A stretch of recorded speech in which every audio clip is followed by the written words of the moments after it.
Hi, my name is Daniel. I am a huge Iron Maiden fan, and today I want to talk about the 1982 album of the band, Number of the Beast. Before we get into the album itself, I wanted to talk about something else. Iron Maiden has constantly been accused of being, well, there's the word, but I don't want to say the word because I don't want to get banned, in YouTube. Okay.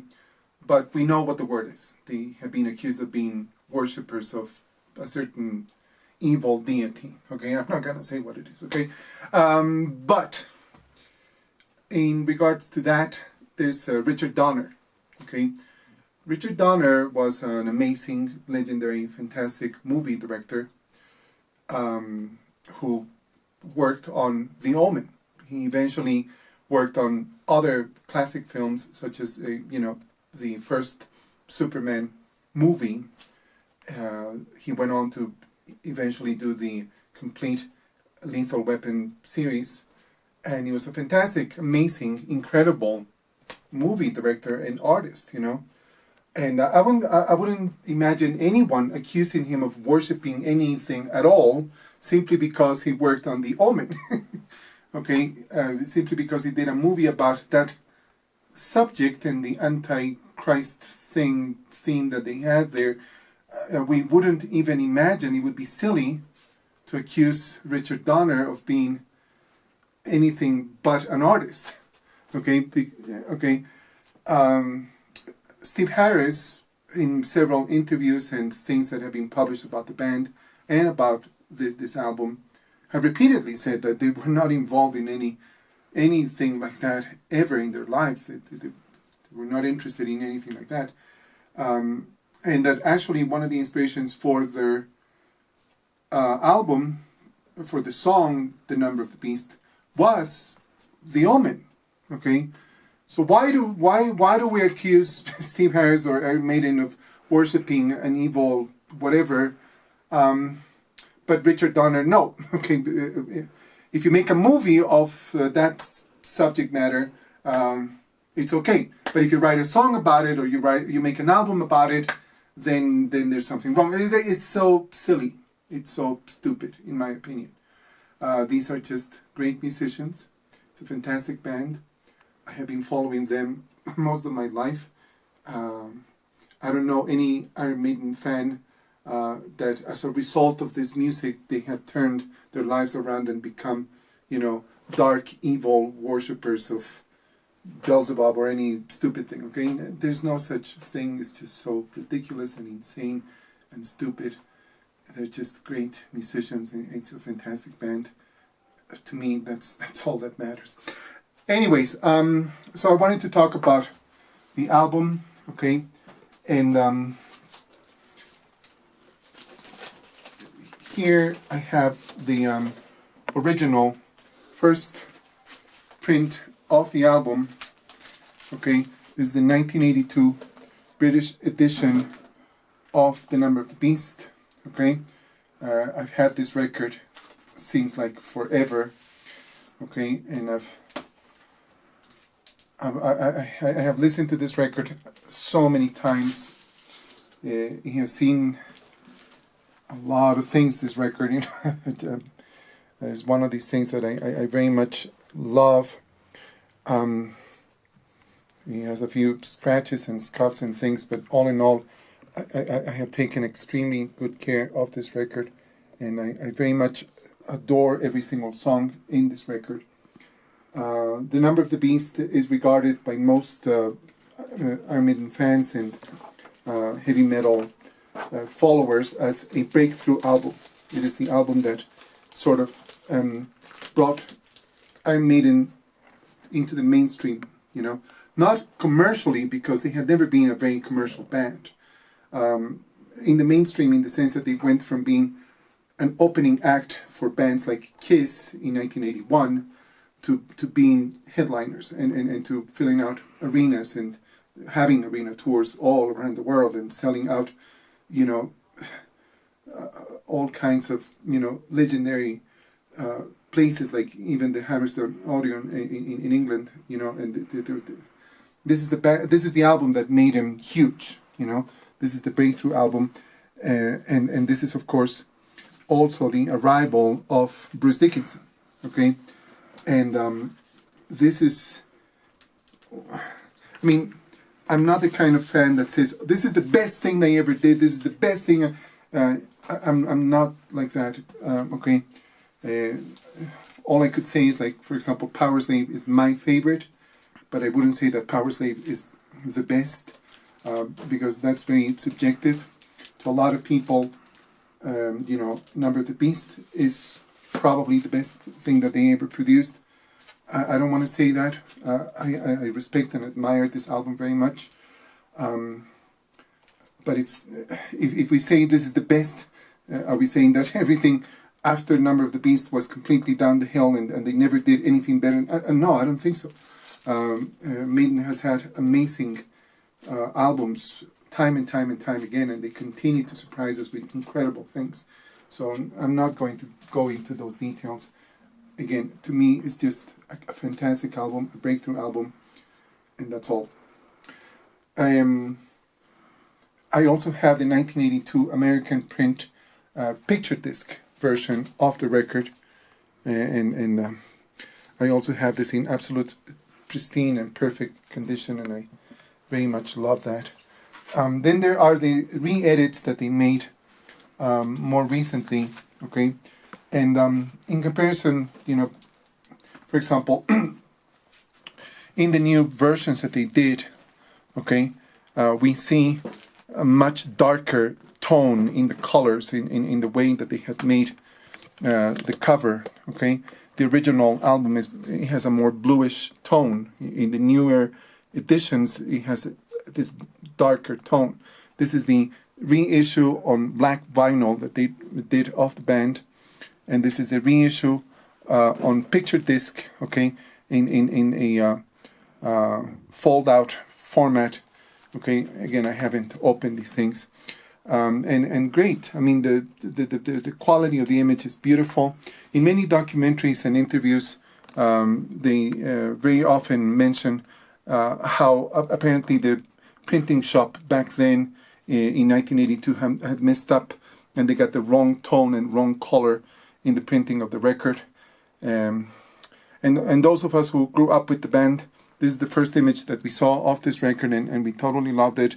And we didn't have a problem with the bluish tone, okay? But now they changed it to this black tone. Fine. Another thing is that in the original record they had this photograph, okay, in the original first print, but then they switched it. They changed it. I don't know why they did that. Did they feel that this one was slightly better? I don't know. Okay, it's some of the decisions that they make. One other thing, much like in the first Iron Maiden album, we don't have the song here, Total Eclipse, which essentially it wasn't included in the album because they didn't have enough space. Back then, vinyl, you could only record up to a certain time, a certain amount of space that would fit within the vinyl. So they didn't have, enough space to record that song. And eventually, that song would be released in the maxi single of that year of Run to the Hills. Okay, in Run to the Hills, they have the song, the single. Okay, and on the B side they have Total Eclipse. Okay, which became a quite significantly important song, and one of the very few contributions of Clive Burr at the time. He's one of the musicians, together with Dave Murray and Steve Harris, to compose that song. It's a great, fantastic, beautiful song, and it's a shame that it couldn't be included in the original record. Another very important detail is that at the center of the singles, they begin to add some silver in the coloring of the letters, which made it a little bit more striking and beautiful and nice. The one thing I don't like about these records is that they were printed on this, especially the first editions of them, on this paper, okay, which is very delicate and flimsy, and even though I took good care of these things, and I preserve them as well as possible. Over the years, they have torn up a little bit, you know. This is a fantastic, great record. This is a great song. One of the first, or maybe the most commercial song that they ever did, in my opinion. The one song that got a lot of radio play, both in the US and in Europe. Then there's the other single of the maxi single of The Number of the Beast. Magnificent artwork, beautiful presentation of this maxi single, and yeah, we see again the same kind of detail. This is a British first print, and yeah, I love the way they begin to improve. Every time that Maiden had produced something new, they had always tried to present their work with a little bit more detail, a little bit more care, a little bit more beauty in everything that they produced. I have from 1982 also the single, American edition, red vinyl of that year also. You know, and yeah, I love this record very, very much. There's also the reissue that was made close to the release of Rock in Rio of Run to the Hills, which they released both on vinyl and on CD. Okay, and the vinyl that they had here in the 1982 edition is more translucent, and the new re-edition is like a more solid kind of color of red, you know.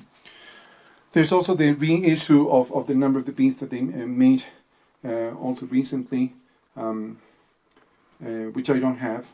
I don't know of a fan that has every single piece of every single thing that they ever did. I'm sure that there are people, but I've never met one. And then there's the other reissue that they made of all the singles, okay? And I think that in comparison to the reissues that they did with the other singles, this one is more accurate and exact to the originals, the colors and everything, the artwork, everything has been redone exactly following the same kind of work that they did originally. I like the photograph here. The photograph is a lot clearer and better. The colors are brighter and nicer. The material and everything that they used to produce these newer editions is also better than the originals, to be honest. Okay, of course the originals may be worth a whole lot more money than the reissues. Then we have the CDs, and as I had explained in some of my other videos, the original version of the CD from 1982, I sold it. I shouldn't have. I regret that. But eventually I bought the Castle Records re-edition that came out in the 1990s. And what is great about this edition, why it is necessary to have this in everyone's collection, it is because, you know, this is the first remastering of the album, of all the albums, up to Fear of the Dark, and they had the digital printing picture discs on the CDs, which made it better, because the original CDs they were very plain and simple, you know. Also in this record, they begin to add more detail. You know, you have now the lyrics. In the previous, in Killers and Iron Maiden, you didn't have anything. It was just a very simplistic kind of insert that they had. In the late 90s and early 2000s, Iron Maiden re-released the band, all of their albums again with the Eddie the Head collection, and that's when they remade Number of the Beast on CD.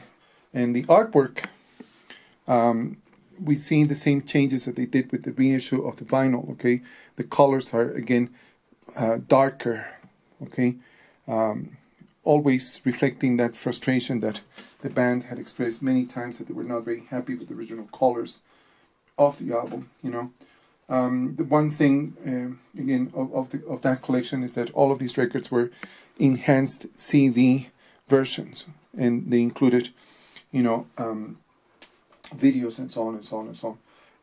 Another important difference is that even in the Castle Records reissue, the album did not include Total Eclipse. In the new issue from the late 90s, in the CD-ROM version, they eventually included Total Eclipse, and it's a great, beautiful, well-made recording. Eventually, they came out again with the mini vinyl replica thing, okay, where they even made the sleeve, okay, resembling, looking a lot like the original sleeve that they had in the 1982 vinyl version, okay. They even included the same photograph that was in the original first print of The Number of the Beast. So that's a nice detail, that they recreated everything exactly as it was the first time that the album came out, but the new edition of The Number of the Beast, the remastered version of it, okay, we see a completely different artwork in the disc that resembles the center of the records of the vinyl, and the other Eddie that only appeared in the center of the records as well. The one thing that I love about this is the kind of material that they use in this, which is better, it's nicer, it doesn't smudge as much. The booklet that came with this one, it was again a little bit kind of simplistic, okay, it's not as detailed, and it doesn't include that many images like they do with the reissue on the CD-ROM version that includes many more images and so on, okay. So it's kind of like a trade-off, This is why I'm doing these videos, to kind of guide people about the differences between these different issues, There are some pros and cons about each one, and as a collector you want to have them all, unfortunately. The one great thing about this record is the sound. The sound, that the remastering is really beautiful in every one of these records. They have injected every album with so much more energy and more life. Not that it needed it, but it's just great, There's also the reissue of the Run to the Hills single that came out also, near the release of the Number of the Beast. Of the Rock in Rio live album. I don't usually collect, bootlegs. This is one that my brother had given me. This is also from 1982, from that tour. I like the presentation of it. It's also a gatefold presentation. Okay, it's really well made. Very bad quality cardboard and everything, but it's nice. I like the vinyl itself. It's white. I like the center of it. That has this Eddie. That it was part of the artwork that was used during the tour. So it's kind of interesting and a nice piece to have. The sound is terrible. The sound is absolutely terrible in that recording. But it's a nice thing, additional thing to have. So thank you so much, and please leave a thumbs up, and I hope you leave some comments, and I hope you would subscribe to me.